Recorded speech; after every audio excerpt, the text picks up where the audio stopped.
Ladies and gentlemen, welcome back to the SoFlo Soccer channel. My name is Matt, and apologies again for that intro. Honestly, I have to fix my keybinds here on OBS. It's a little bit it's a little bit buggy, so I'll have to figure out that intro you know, for future streams. But welcome back to the channel. Welcome back to another Inter Miami preview, live preview discussion.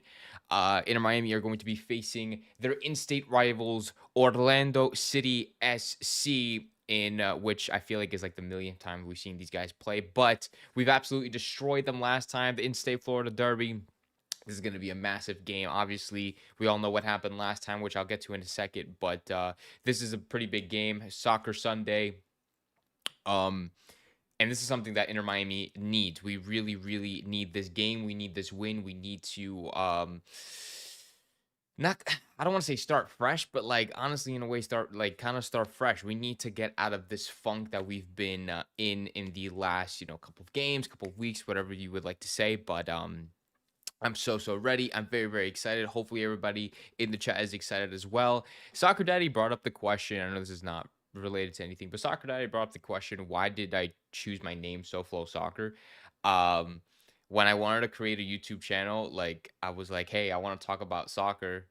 I'm based in South Florida. Let me just call myself SoFlo Soccer. I was just like coming up with names and I honestly didn't know what to choose, so I just went with SoFlo Soccer because I'm based in South Florida and this channel is all about soccer. So I'm like, I just think it fits. It absolutely fits. Let's go Inter Miami. Let's get ready to rumble. I like the enthusiasm, Gustavo. Soccer Daddy. Welcome in, Soccer Daddy. Giovanni says, did we start already? Yeah, so I think I accidentally clicked live in the beginning without realizing it, and then like that's yeah, it was a whole it's a whole delay. Apologies. Like I said, like I haven't used OBS too often, and I've been mainly using StreamYard for its convenience. Like StreamYard is super convenient. Um, so I have to get back into the rhythm using OBS. But Monkey Man says, "What's up? What's up, Monkey Man?" Vice Rosa's in the chat as well. This derby should be called El Florida Clásico. I like that. I think we should.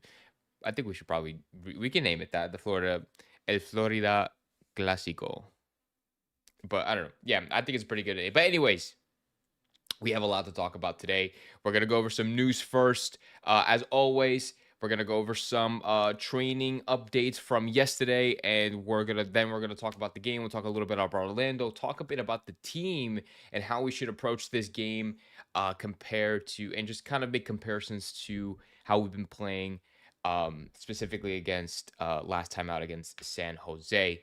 So let's get into it. The first topic of discussion, I think it's very obvious, is the fact that Jordi Alba has now officially re-signed with Inter Miami through the 2027 season, which I think is fantastic. I think it's phenomenal. If I could actually get that pulled up for you guys, that'd be great.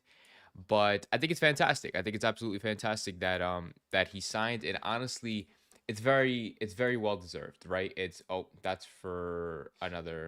that's something for later that I can't wait to get with you guys. But let me show you guys this first. As you guys know, I mean, like, Jordi Alba is essentially, he's one of our better players besides probably Busi, right? I think, like, and obviously Messi. But there we go. But Jordi Alba has been one of our better players. He's like literally the reason why we create so much down this left flank, and having him until 2027, I think is amazing. And that only really gives us a lot more security if anybody was still in doubt of Messi re-signing with us, at least for next year. Because I mean, like, even if Messi doesn't sign until 2027, I think we'll definitely most likely have him for next year. If people were still doubting that, we have Jordi Alba resigning. We still have to wait for Sergio Busquets, and I don't think Suarez is going to resign, but I think Busi may do one more year. So yeah, it's just something to look out for. It's very something phenomenal to kind of to just have at this club, to keep having this legend play for us. And I do want to mention a quote that he did say. Sorry for like that flashbang, if that flashbanged anybody, but he quoted Jordy saying, "I'm happy to renew my contract because I have the desire to continue competing and because of how I feel at the club, with the affection I receive from the fans at every match, I've been very comfortable these past 2 years at the club, and I feel very loved by all the fans. We had that desire to continue competing, to continue winning, and to hopefully win as many titles as possible." And then it says here, in the 2024 season for Jordi Alba, helping the team win the Supporter Shield and obviously the points record. And then he said, notably, he finished the MLS season with 20 goal contributions, 5 goals, and 15 assists in 31 appearances. That's insane. Playing as a left back slash left wing, he essentially plays left wing most of the time. Taking into account both regular season and the playoffs. He recorded a total of 21 assists and 38 matches across all competitions. Defensively, he's also helped the team record 8 clean sheets. Well, we won't talk about the clean sheets, but for everything else, it's been fantastic for him. Um, did you hear that Atlanta United has Lamine? I did not, and that's obviously not going to happen. I think Musi might be done, though. I just don't honestly see him continuing, or Suarez. I definitely don't see Suarez continuing, that for a fact. I don't see Suarez continuing. Boosie is kind of like, I think Boosie is like a 50-50. I don't even remember how old Boosie is, to be honest. Let me Google that real quick. But I go for Boosie. For me, I think is a 50-50 because I think he's definitely older. Um he is I think he's like 37. He's 36 years old. Jordi Alba I think is like 35. Jordi Alba. Jordi Alba is 36. Oh shit. So he's not even like that much younger. I don't know. I think I could see one more season with Boosie. Um because if on the athletic kind of side, he's not really on top of it. Jordy, on the other hand, he's still very athletic. He still like runs up and down the field like he's 24. So, and he had a fantastic game last game. So I definitely see Bushi at least playing one more year. Hopefully, if not, then it is what it is. But Suarez, I definitely don't see renewing, and for Messi, I definitely see him renewing for the 2026 season. I don't see him staying for 2027. I see him only for 2026. But just wanted to share that news with you guys. And another more news, as I should say, is coming from the training ground yesterday. So yesterday, obviously Inter Miami was in training. Everybody reported for training except for Baltasar Rodriguez. If you guys remember, Baltasar Rodriguez, he played, what was it, 10 minutes, between 10 to 15 minutes yesterday, or not yesterday, what was it, Wednesday, against San Jose. After he got a goal contribution, he had an assist to that Tadeo Ashende, but he unfortunately suffered an injury, a hamstring injury, which has been an injury that he has been dealing with for quite a while now, at least since he's joined Inter Miami, and he was out of training today, or yesterday. So it's very, very concerning, to be honest. But I don't want to say anything negative about Baltasar because I mean he only played like I said, 10 minutes in the last game, so we really can't judge him. But based off just the energy, I really liked it. Um, it's just I don't understand why we signed him if he was injured. You know what I'm trying to say? Like if he was injured, I don't understand what the point of signing him was. I guess uh just to what's it called? Like help him recover, I guess. But like I just don't understand the reason why we signed Baltasar Rodriguez if he's not going to be available.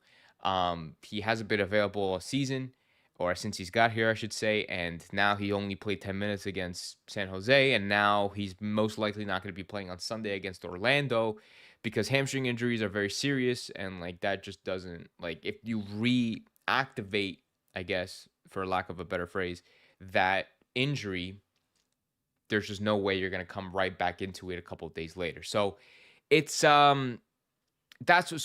from what I heard. It's the same injury, and hopefully he gets better because I want the best for him. I want the best for Inter Miami, and he was a good player for Racing Club, but we'll have to see. We'll have to see what happens with Baltasar Rodriguez. He'll for sure I could say I'm pretty confident that he won't be playing on Sunday. So at least we can say that. For um for the rest of the team, David Luiz is back. David Luiz is back to training, not essentially with the full club, but he's back training with individual training. We did see him training with his coach. I honestly probably should have had that clip prepared, but we did see him training with a physiotherapist, and so he was looking pretty good. Let me see if I could still find it because it should be pretty easy to find since it happened so recently. Yeah, here it is.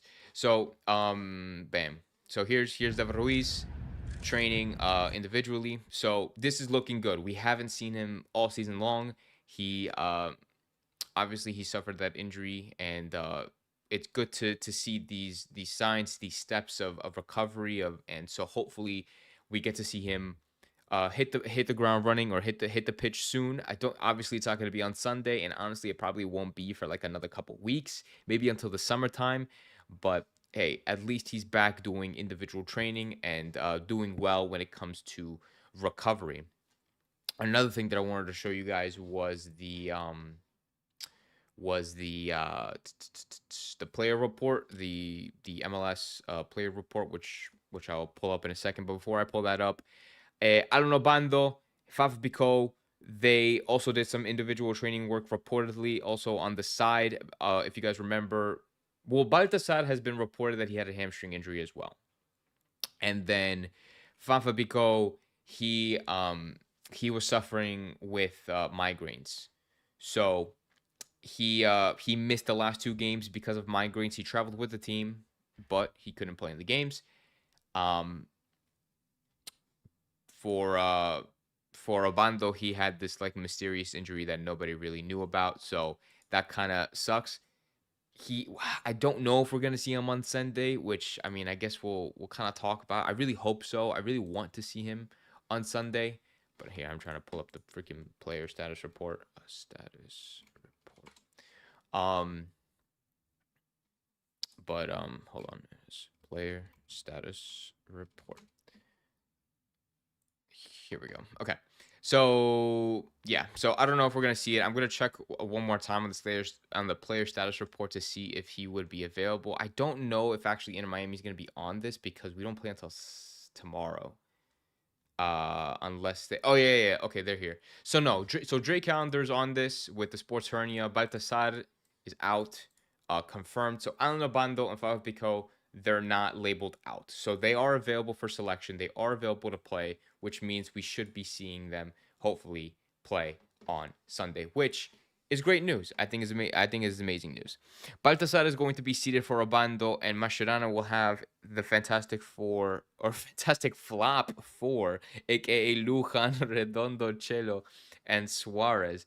That is that's funny. That's a first. That's definitely a first. The Fantastic Flop Four. Um, so yeah, no, we'll see. We'll see what happens. I'm really hoping for Obando. I'm really hoping for Fafa, and because these are good players, and Obando deserves to keep getting more game time, and especially Fafa. Fafa definitely deserves to be getting more game time. But I mean, Suarez is back, so Suarez is back in training. If I didn't say that, I don't think I did. Suarez is back in training. He came back from after missing the last two games from due to personal reasons, aka partying it up in Spain or wherever his brother lives, or wherever his brother had the wedding. So he was partying it up in Europe, which must be nice. But he's back now, and he most likely will be selected in that starting 11 on Sunday. So, do I agree with that? We're gonna get to it in a second after we talk a little bit about Orlando. But Soccer Daddy saying people are so much on Mascherano, give him time to figure it out. Okay, Obando is a better striker for Inter Miami. Please give him minutes and release or bench Suarez for infinite. I don't know about release Suarez, but um, we'll talk about how I think we should be approaching this game. But first, a little bit about Orlando City. This is going to be our 16th time we're playing Orlando in our history, in the club's history. We have a record of 5, 6, and 5. which is I think is very impressive here. Here are the game logs for that. We have a history of 5-6-5, 5 wins, 6 draws, 5 losses, and we are currently undefeated against Orlando in the last, what is this, 4 games? One, two, three, 4 games. So we're looking to extend that streak on Sunday. It's gonna be wait, no, the game is not here. Oh, I guess the game is yeah. Okay. Anyway, we're looking to extend that streak on Sunday. Obviously, we all know that very famous win last year. If you guys were here, this was actually one of my first videos, and I think this kind of went not viral, but like this was like one of my more popular videos. I think it got like 1,000 views or something, or like 2,000 views, and I was like super hyped because I never ever reached that amount. But Messi scored a brace. Suarez got a brace and 2 assists. Gressel got 2 assists. Taylor got a goal. This is still back when we had Diego Gomez. We have Freire and Aviles. We had Yedlin still on the team. And Krzysztof, Campana, Jean Mota still on the team as well. Yeah, no, that's kind of crazy. So we absolutely destroyed him, is what I'm trying to say. We absolutely destroyed him in the regular season last year.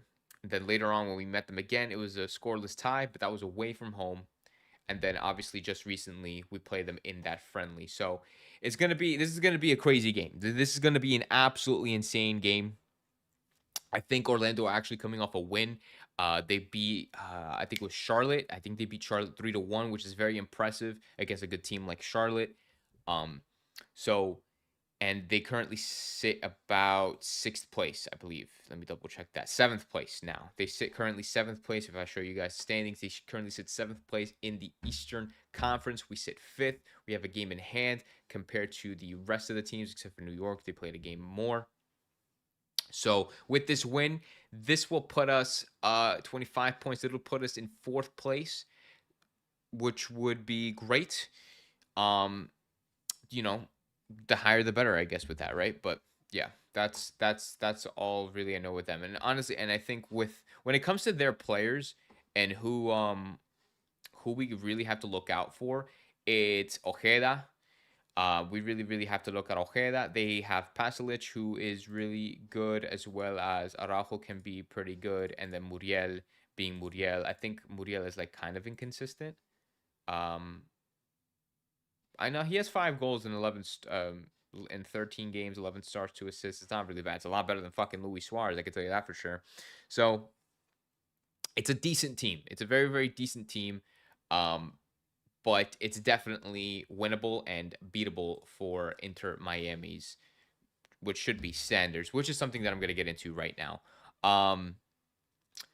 You should attend that game tomorrow. Yeah, I have to talk to my dad because I don't think I don't know if my mom wants to go to that game, because if my mom wants to go, I'll let her go. But I really want to go to that game tomorrow. So, you'll definitely see me. I'm honestly, and if I go to that game tomorrow, I'm definitely gonna vlog it. I vlogged the last one in the CCC, but I was so mad that I just ended up deleting the footage, because it was literally just me like sitting there in silence most of the time, especially like when we were going down. But I'm not expecting that for this game. I'm expecting a better result. I'm expecting better play, more enthusiasm, more hype. I did get like a little new microphone, a little new clip microphone, so hopefully the audio sounds a little bit better. I've tested it here, like in my room, but in a loud environment, I don't know how it's gonna be. So hopefully it's good enough to sound or to be a good enough video. But okay. Going back to what I was going to talk about was kind of the expectations now for this team. Um, I really want to ask you guys this before we really jump into how we should be starting, or how we should be going into this Orlando game. But what I want to say is, so we've played 12 games in the regular season, right? We've won 6, we tied 4, we lost 2. Okay. Those 2 losses came to Dallas and to just recently Minnesota United. Is this, in theory, like, has the expectations for Inter Miami gone down to you guys? And this is what I mean by when I ask this question. Because we have been very average. And I want to shout out Scotty from or Scotty and Soar from the Driving Dialogue, because they've mentioned this. I think they tweeted this out first, like publicly, but I was definitely having these thoughts as well, and I agree with it. Is that this is a very average team now, like average, not in terms of quality of players, but it just in terms of performances on the field. I feel like what we're seeing on the field is not what we expected, especially because this team this year is 10 times better what we had last year, and we're having not worse results, but by this time last year, like, we were definitely like top 2 if not in first place. So so in your opinion as a fan, now that you're seeing Inter Miami struggle a little bit, we're kind of like a quarter of the way into the season or whatever. Um, are your expectations going down? Like, do you still expect to win MLS Cup? Do you think we're going to win Leagues Cup? Do you expect the team to do that? Is your expectation still for Inter Miami to win Leagues Cup, to win MLS Cup, to finish first place in the Eastern Conference, to finish first place in the Supporter Shield? Because if you'd ask me, right, as of course as a fan, I want to win everything and I want to be the best at everything. And I think with the team that we have that capability to do so. We have the potential to do so. And I had that standard in the beginning, is to essentially win as much as we can. It's mainly the MLS Cup and CONCACAF Champions Cup. But now that we crashed out of CONCACAF Champions Cup, and now we're sitting fifth in the Eastern Conference, which is not bad, but it's not bad to an MLS standard. I think with the team that we formed, we should be playing above those expectations. But now that we're not playing to those expectations and we're falling into the average mid MLS category, do our expectations have to drop? Because at this point, if we keep going at this pace, sure, we'll qualify for playoffs, and maybe we'll make some sort of run in the MLS playoffs. And at the end of the day, it would be historic no matter what the run is, because I don't think we've ever made it past the first round of a playoff ever in our history.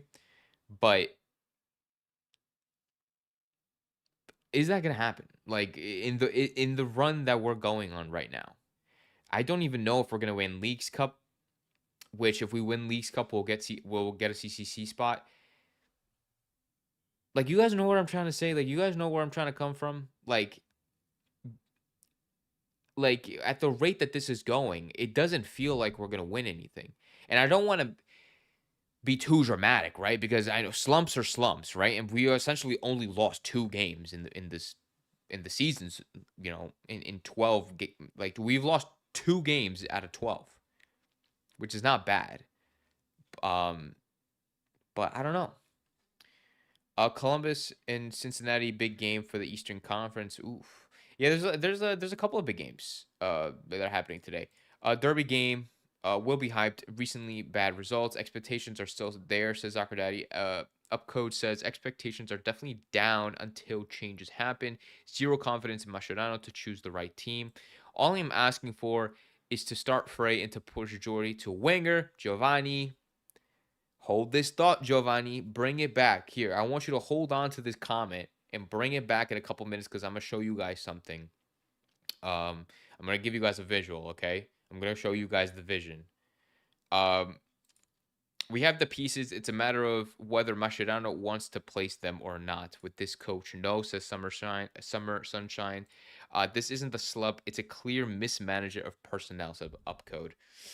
Yeah, I mean, that's essentially what's happening. But I'm trying to be a little bit more positive, in the sense that you're not wrong at all, Upcode. You're not wrong at all. But I try to look at the positive and not try to go super, super negative on times like this, because things like this happen, especially with good teams. I mean, like, this is a bad comparison, but like, look at Manchester City right now. They literally lost today against Crystal Palace, and they couldn't even like they looked bad. They looked bad compared to Crystal Palace. Like, Crystal Palace, like, completely out tactic them in every sense. Um, but so I kind of compare. So it's like look at City this year, right? Like they were completely dominant. They have a dominant. They have a really good team, good big name players, and they end up not winning FA Cup. They end up finishing like fourth or fifth in the Premier League, or I forget where, or third. I forgot. I fucking forget. But we need a better coach that has knowledge to move the players around. Leo, so he can help us. What pissed me off uh, is that Alba said that we have a good coach. I mean, what is he going to say? We have a bad coach? Alba, there's going to be no player that's going to come at Mascherano for being a bad coach publicly. There's nobody is ever publicly going to say that. I'm very happy that Maxi got on the score sheet. His first goal, he deserves it. I agree with you. Check Armando's recent tweet, Matt. Let's check it out. Let's check out Jose Armando's recent tweet. It's a bald eagle. Oh, it's Falcon. It's Falcon. That's funny. This is literally his most recent tweet. I think that's funny. Hasta ahora no tenemos méritos suficientes para renovar. Tendrá que darle vuelta a la temporada de manera drástica. Let me. Oh, I think he's asking. Oh yeah, he's talking about Suarez and like renewing. Yeah. So he said apparently Suarez doesn't have enough merits to renew. He'll have to turn the season around dramatically to justify a renewal. And I agree with that. I 100% agree with that.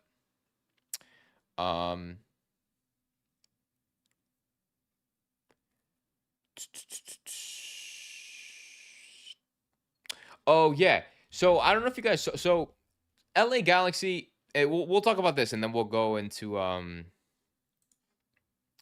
then we'll go into what we should or what I think how we should line up for tomorrow.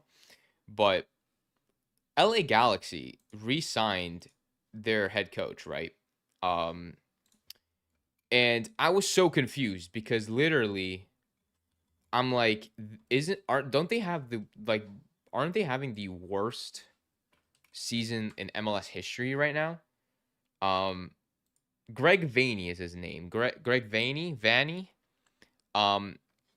But and flashback warning, bang. And the LA Galaxy have signed Greg Vanney to a multi-year contract extension, and I'm like, okay, sure. But then I look at the table, and then it's like, bro, literally, LA Galaxy are in last place. They are 0-13. They're 0-13, and so, and I know, there was a comment that came at me that was like, oh, but like, he won this, he's won that, he's won whatever, and I'm like, okay, sure, but you're 0-13 now. Like, do you like if you're 0-13 and you still re-signed a contract?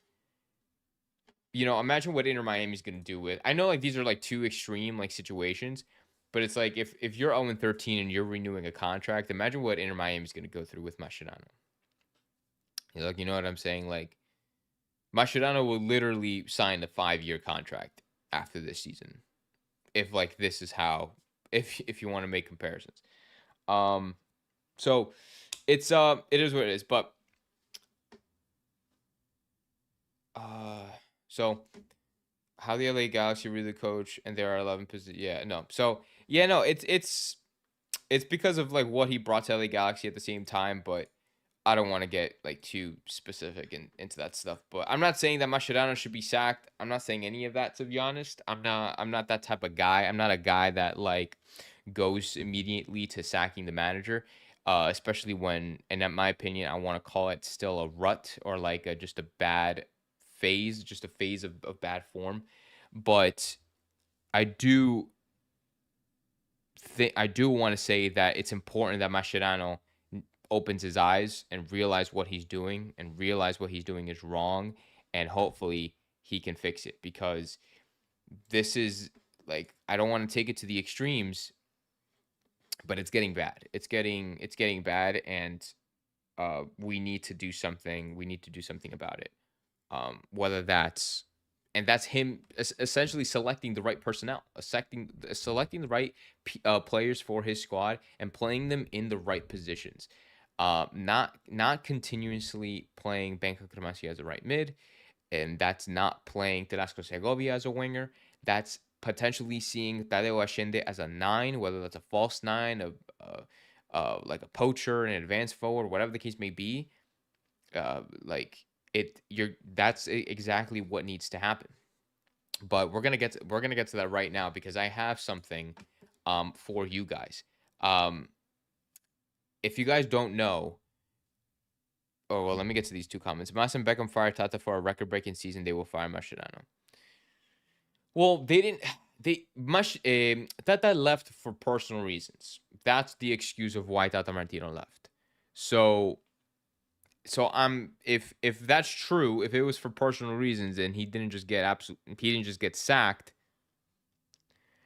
But the thing is for Mascherano is that he's Messi's friend. He's Busquets' friend. Like he's everybody's friend, and so he's gonna be treated with, I think, a lot more respect.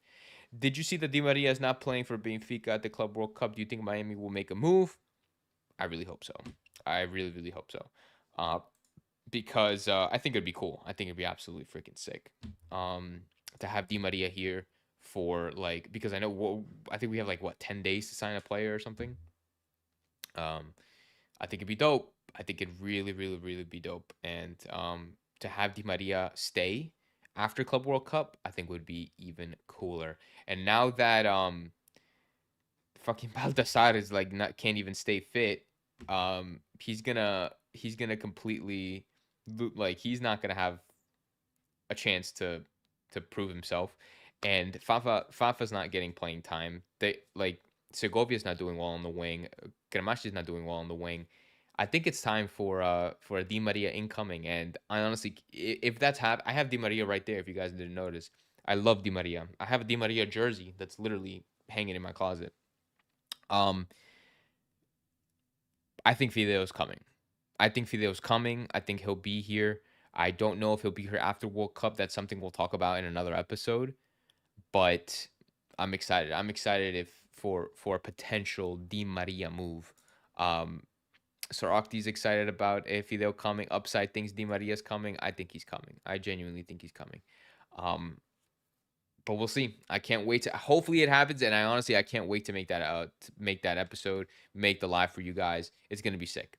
But let's talk about tomorrow. Let's talk about tomorrow. Let's talk about how we should be lining up tomorrow. Um, so if you guys didn't know, or not if you guys didn't know, just to remind you guys how we lined up um against San Jose last time. Let me show you. This is how we lined up. It was Tadeo Ashende up here with Velasco Segovia. We had Cremasti, we had Messi, Bright, and Busi, Chelo Wingant, Maxi, Noah Allen, Jordi Alba, and then Ustadi in net. Honestly, I thought it was fine. I thought the idea of the team was fine. I still didn't agree with Benja as a wing. They played. Telasco was playing centrally. That I did enjoy, but overall, I think it still could be better. Didn't understand the Lujan substitution, but we're not going to get into all that. Let's look at now at this. If you guys don't know, there's a game called Football Manager. I don't know if anybody's ever played it, but it's a simulator on real life football, and a lot of people use this simulator to just kind of like because it genuinely simulates like real life football. It's like almost very very accurate. It's very very realistic, and I want to use one of the features that it has to show you guys how we could be lining up this team, and I'm going to be doing it live for you guys right now. So let me show you guys the screen here. Boom. This is a Football Manager save for Inter Miami. I made this save. I played on it a little bit, but I honestly haven't touched it in forever. I obviously cheated and got all of the players that are currently on the squad now, specifically purposely for you guys for this video or for this live, so you guys can see what we're working with, or so we can actually build the team with the current players that we have. How many hours do we have on FM? I'm not gonna answer that question. In FM combined, like I've played FM since 2020. I think I have over 1,000 hours on FM 20. For For the last couple, I didn't play FM23. I played a little bit of FM24. I think probably in total, I think I probably have like 2,000 hours on FM, which is really bad, and I probably still suck at it, and I think I still really suck at it. But just to show you guys, just to give you guys a little bit more of a visual, actually, I'm gonna make this a little bit bigger for you guys, so you guys can see that. But to make it a little bit bigger for you guys, and then we can build teams together. We can build the team visually. We can have these are the real players. Like, these are not made up. These are real players. These are real stats. Um, Everything in this game is like extremely accurate to down to the stats, right?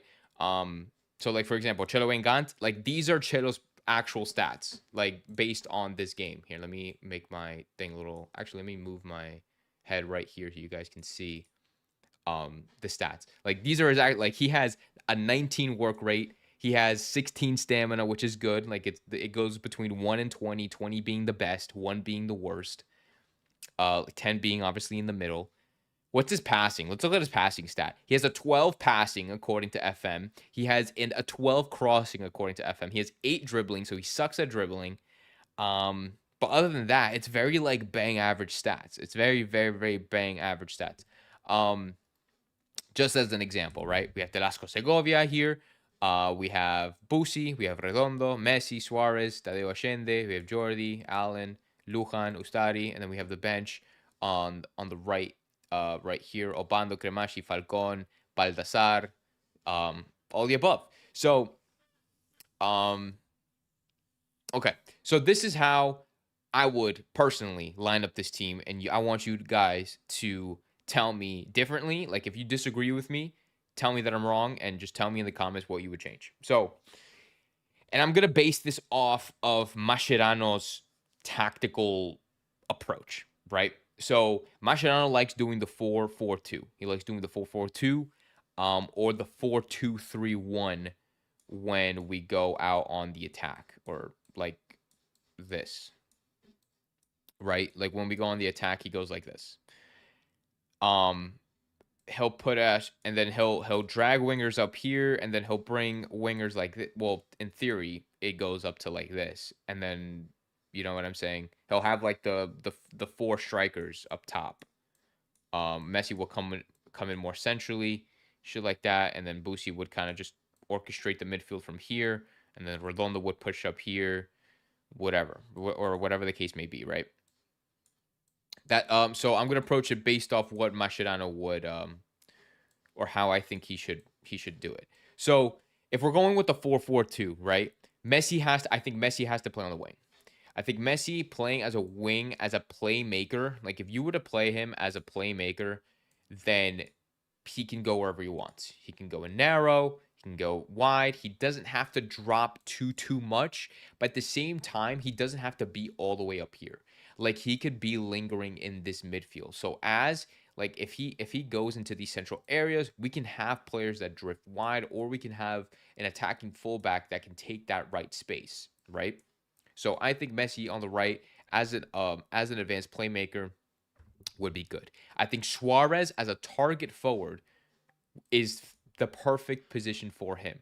I think he's going to start tomorrow. That I think he's going to start tomorrow. Whether he starts with another striker, I don't know. But I think he's going to start tomorrow because it's Suarez. But target forward needs to be the position that he plays, because he is the one that has to hold up the ball. His back needs to be facing goal when we're advancing. He's not going to be making in runs from behind.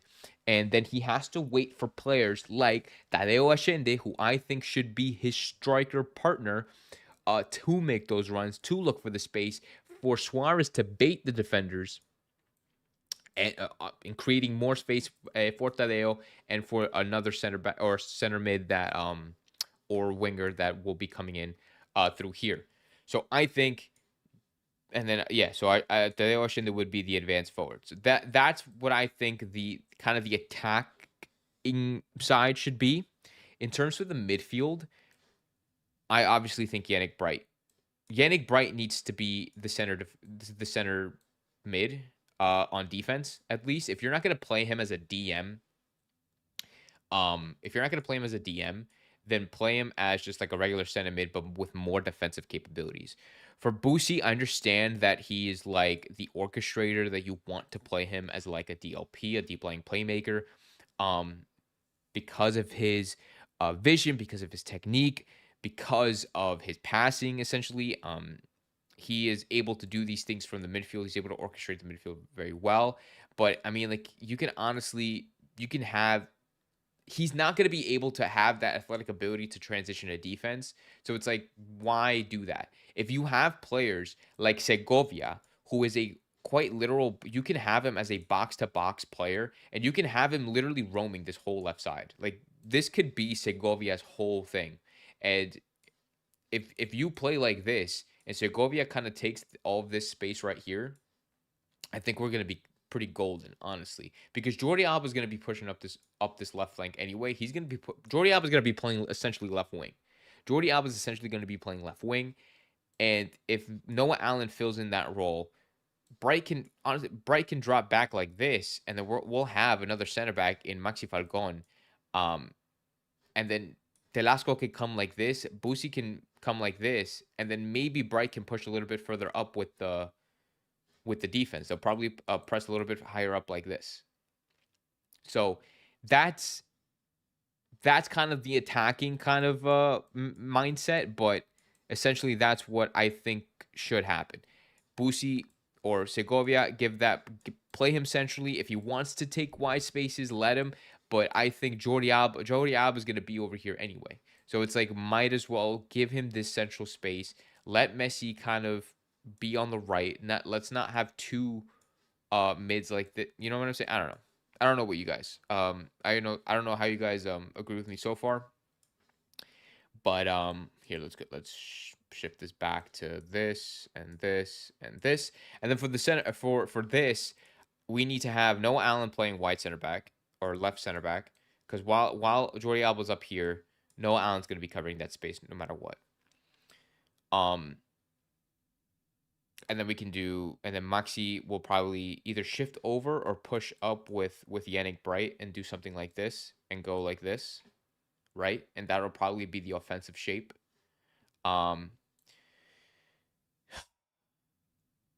don't want Cello to play. Where's Ian Frey? Put Ian Frey in there. Ian Frey at the wing. And then Ustadi. Ustadi's going to keep playing. There's no way Rocco plays over Ustadi, especially in a derby game. But essentially, that's essentially how. So I think Ustadi's going to keep his spot. But no, I think this is fine. I think another alternative to this would be to play David Martinez. I think David Martinez has done well in what we could say, like let's say we play the 4-2-3-1, right? If we play the 4-2-3-1 and we play, honestly, if we play Suarez and Ashende here, or if we play Segovia here, right, which it is where it is, and then we play like where is he? Where's Bright? We'll play Bright there. Give me David Martinez. So we play David Martinez here, like this. I think he's a lefty, so we'll play left side. Then we can have Jordi Alba play left wing. We can have Messi on the right. We'll have Segovia and Suarez up top. We'll have Busi and Bright in the midfield. With Busi getting a little bit further up, Bright can be this holding guy. And then we have Noah can just focus on playing left back. Like, Noah can solely focus on playing left back. We have an extra defender because of, due to Mascherano's defensive mindset. We'll have an extra defender. So even if Jordi Alba can literally take this left mid, left wing role and have no problem tracking back. Like, he doesn't have to worry about going all the way back on defense because Noah Allen will be there. And I think this works. I think this definitely works. You can also play Suarez as a cam. You can play Suarez as a cam. Well, you could play like this, essentially. Like, it'll essentially be like this, like a 4-2-2. Because if you don't play Telasco Segovia, which I highly doubt will happen, but if you don't play Telasco Segovia, you can put Tadeo Ashende there with Suarez, have that partnership there. You'll have Messi drift centrally at times. And then you should be able to have somebody like Ian Frey who can push up and play as an attacking role. You'll have the defense kind of spread out, play like a three at the back and whatever, and then shit. That's just how it is. Um, Toto needs to start. We get beat because of high. Okay, so Toto. Okay, Toto being on the team, I don't understand why he doesn't play. Like, I genuinely don't get why he's not playing over Lujan. Um, Lujan playing as a center back is just not has not been ideal, has not been convincing, and I'm trying to find where he is on this team. Where is he? Where is he? Where is he? Where is he? Where is he? Where's Lujan? Oh, he's up here. Lujan. So if Lujan were to play like this, if the team lines up like this, right? Give me I don't fucking know. Give me where's Telasco? Give me Telasco. So if the team were to line up like this or like this, something like this, right?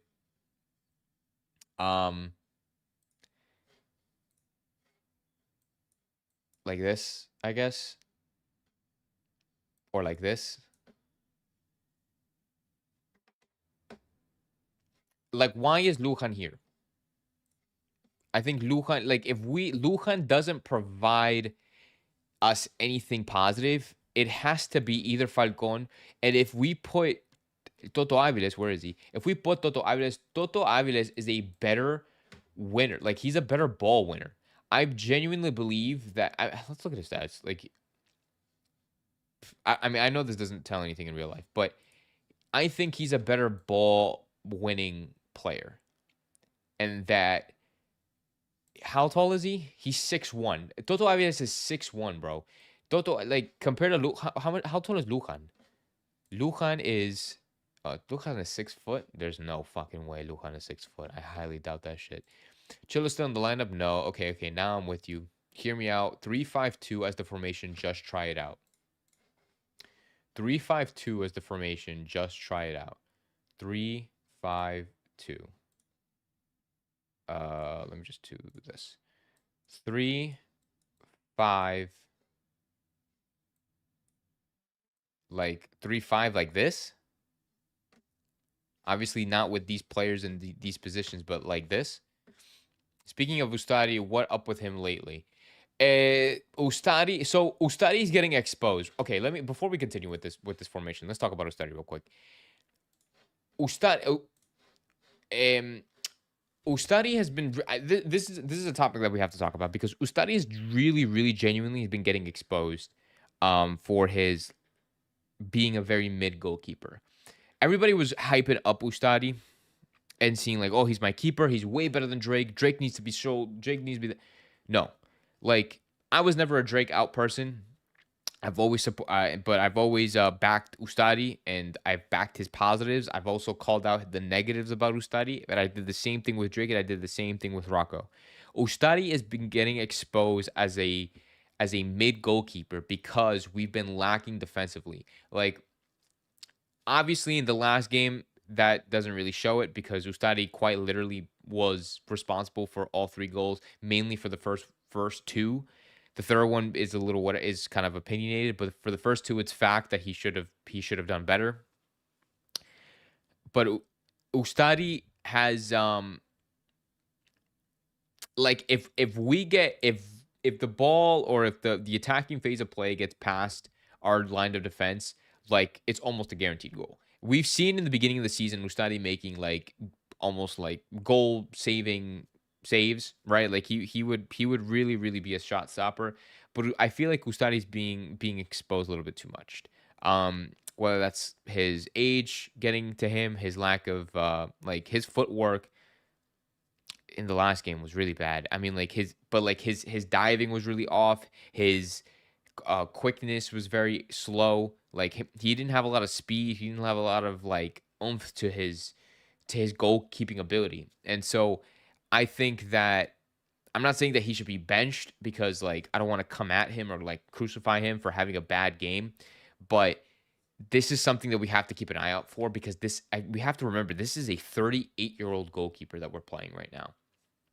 Is a 38-year-old goalkeeper, and I know we have Rocco on the bench who was like 23 or whatever, but or 21, 22, 23. I don't know how old he is, but it's a young keeper, and he doesn't have like the experience that Ustadi has, but when it comes to shot stopping, like Ustadi needs to not let the ball drop. I understand that the team is in a funk right now, but Ustadi cannot be one of those players as well. Ustadi has to really, really stay on top of his game because we only have one goalkeeper. It's not like a defender, or it's not like a striker or a winger or a midfielder where they make a mistake or they make a couple of mistakes and they're playing bad and they can get benched and we can replace them with somebody else. Like, no, if Ustadi's doing bad, we're fucked. Like, we're really, really fucked. If Ustadi starts consistently being bad, we're absolutely fucked because Drake Calendar's out. He's most likely going to be out for the rest of the season, or if not, for at least a couple of months.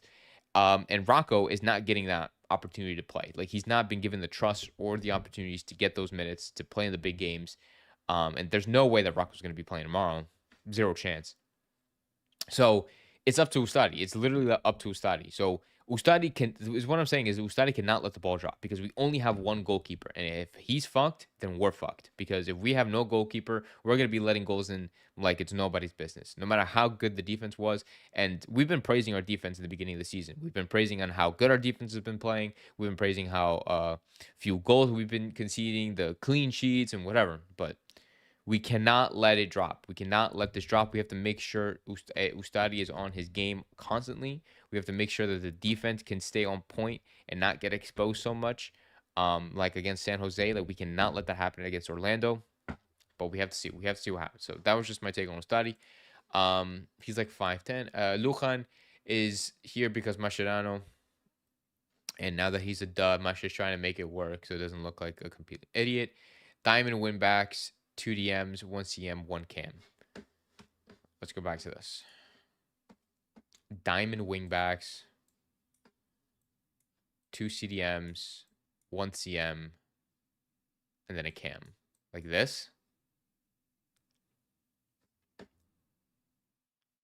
Yeah, so I don't know. But this is how, this is most likely what's going to be happening, right? I mean, like, obviously, this is what you guys would want to happen, or like what, or what you think might happen. But this is obviously going to be what's going to run. Whether that's, I just don't know. Like, I'm trying to think, like, who do you really genuinely think is going to play tomorrow? Like, who do you think Mascherano will be playing tomorrow? Not what you think, like, not what you think you want to start. Who do you think he actually will start tomorrow? I think Suarez starts. I think Messi plays. I think Delasco plays. I think Busi plays. I think Jordi plays. I don't know if Bright's going to play.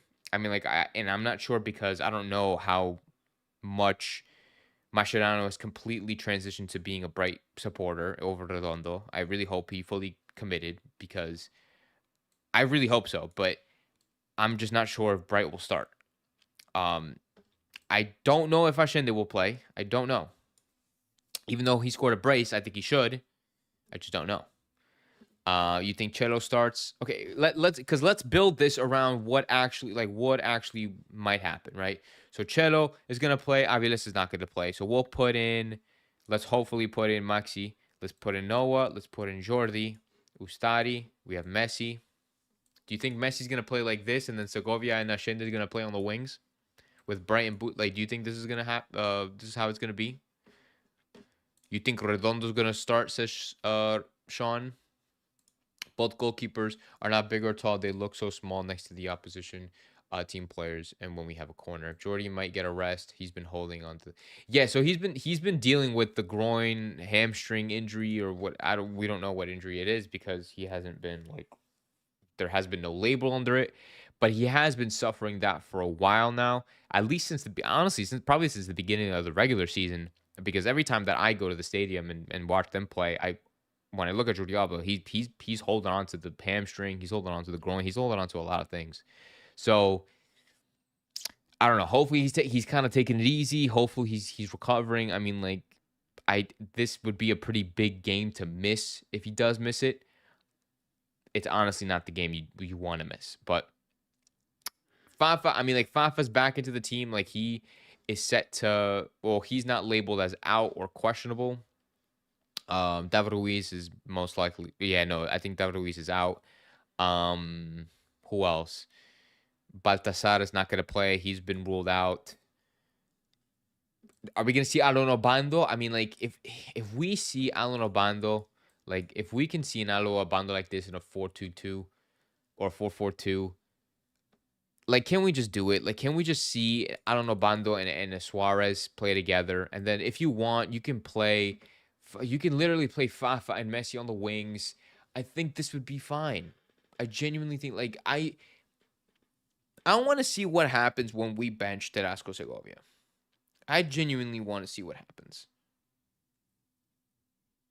Because if we bench Telasco Segovia and we play Messi and Fafa on the wings, and we play Obando and Suarez up top, and then we have Bright and Boosie here, or even if we have Bright and we bench freaking Boosie and put in Telasco Segovia as a box to box like this, so he'll be up and down. He'll join the attack up here, and then he can come back on defense like this.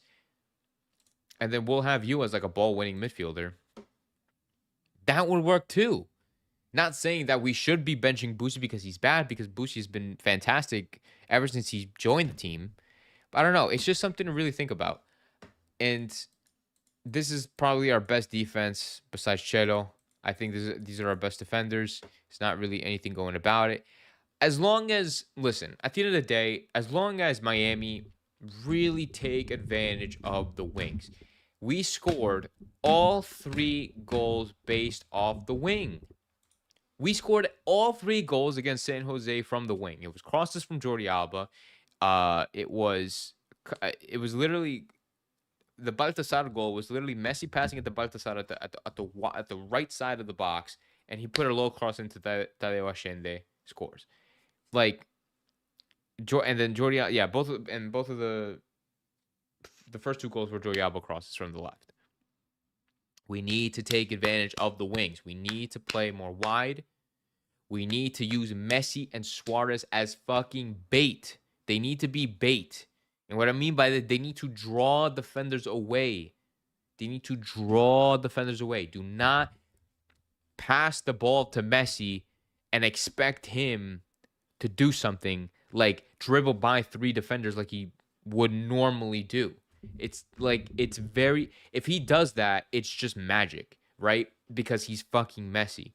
But don't expect it to happen every single time. If Messi has the ball, that means there's going to be 2 defenders on him. There's going to be 2 defenders on Messi. And what does that mean? That means there's space somewhere else. That means there's going to be space somewhere else. So if Messi is in the midfield, if he draws like the 2 center backs towards him, which is not going to happen, but let's just say he draws the 2 center backs towards him, or let's say he brings the right back with him, that and like a center mid with him, that means the whole right flank is fucking free, and we need to attack give it to the left flank, put a cross in, hope that either Suarez or Tadeo Ashende or somebody is in the middle, and hopefully get an opportunity off of it. We need to take advantage of the wings. We need to stop trying to force it through the middle, trying to stop forcing it to Messi.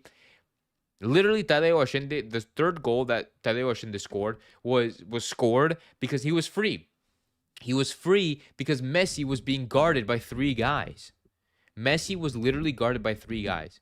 When Baltasar put in the low cross into the center, Messi had 3 defenders on him, and nobody even like considered the fact that Tadeo Ashende was going to get that ball. Nobody considered it.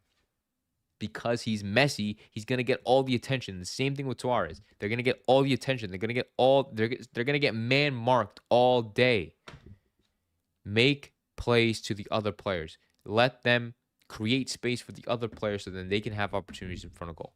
That might be stupid. It might be more simple, like easier said than done, but I genuinely believe like we could be scoring a lot more. We could be creating a lot more in cases like that. And that if Messi just so happens to be free or just to have the space to run and shoot and score, that's perfect. That's brilliant. That's absolutely fantastic because it's Messi and he can make something out of nothing. But we cannot rely on it every single time because that's just chance at the end of the day. We're just relying on chance. We're just relying on the fact that we're hoping that Messi gets by these three defenders and gets a shot off. We can't keep doing that. We need to rely, or we need to focus on the wings more. And I think Fafa Pico can help us expose that. I think not playing Bangkok Kremeski to help us expose that as well, because we can have faster players. We can have players with better crossing. We can have players like Ian Frey on the right who can whip those crosses in. Uh, we can have Tarasco Segovia play more centrally as a center mid, as an attacking mid, box to box, whatever they call it, 6, 8, whatever the position number is. That's just it. And then if we can have a partner, like an actual striker next to Suarez, who can score goals like Tadeo Ashende, it's just going to increase our chances. That's just my take on it. You guys don't have to agree with me. Nobody in the world has to agree with me. That's my take on it. Before we wrap up this stream, let's give our predictions, our game predictions. I'm gonna be at the, like I said, I'm gonna be at the game tomorrow. I'm gonna vlog it.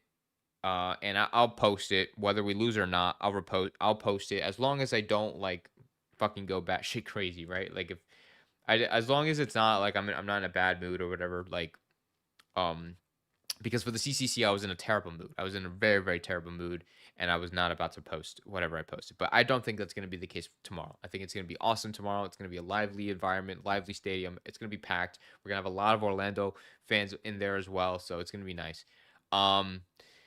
Honestly, I think this might be another high-scoring game. To be fair, we could see Orlando put a couple past us. I don't doubt it. Like, I wouldn't doubt it at all. I wouldn't be surprised if they put two past us. I just hope that we can do more. I really, really hope that we can do more. I want to say we walk away with a win here, because I want to be optimistic and I want to be positive, and I don't want to say that we tie or something. But if Messi's on his game, if Velasco Segovia is on his game, like if everybody's on their game and we play the fucking right way and the players in the right positions with the right formation, the right tactic, the right mindset, the right mentality. The mentality is another thing too. For the last 15 minutes when we were tied 3-3 against San Jose, Mascherano were making substitutions to hold the tie, which is completely understandable because you're away from home. A tie away from home is honestly pretty good. It's honestly really good.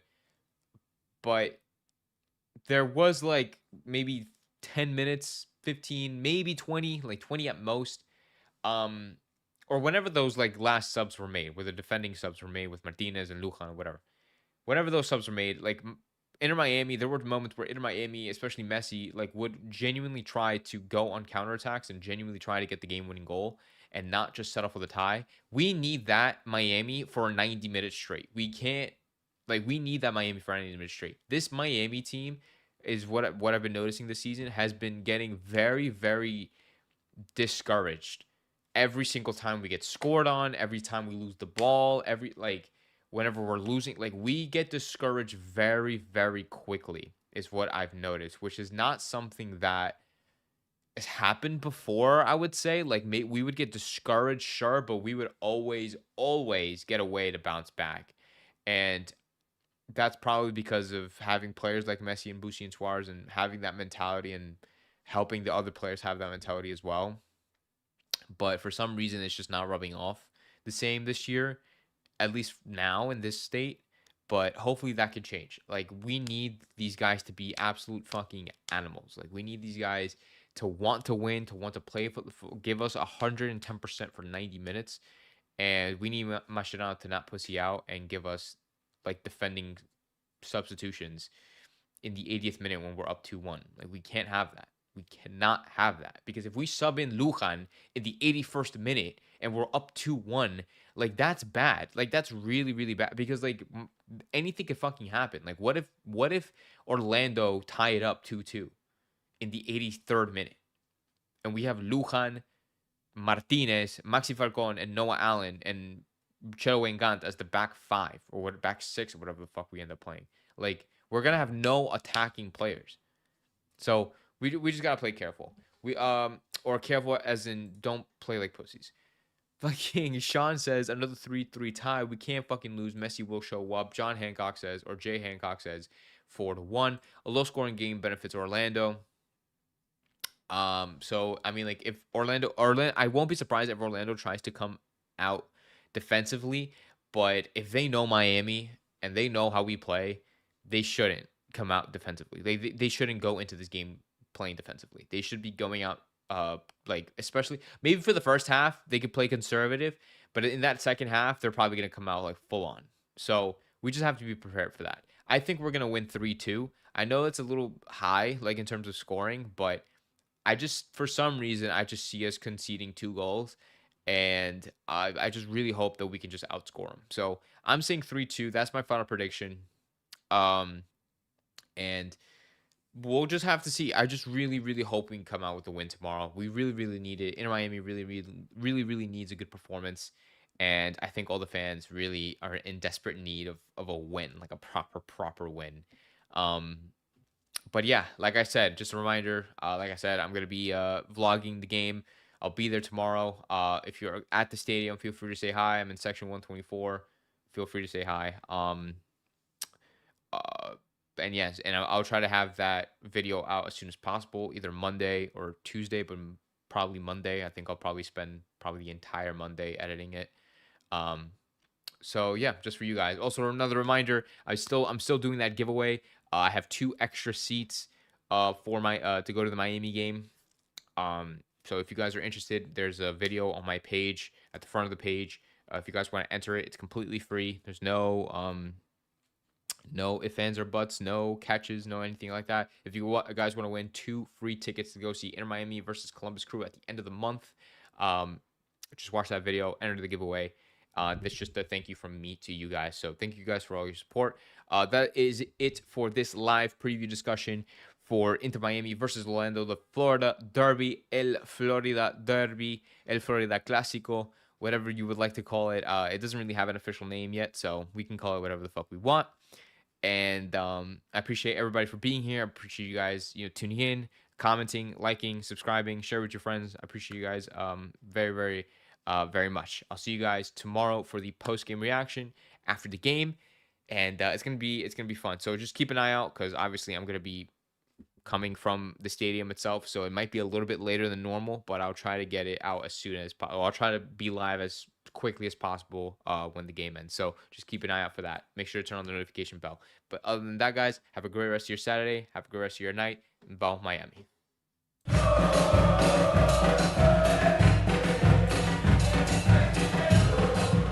¿Qué mira, bobo? Anda para allá, bobo.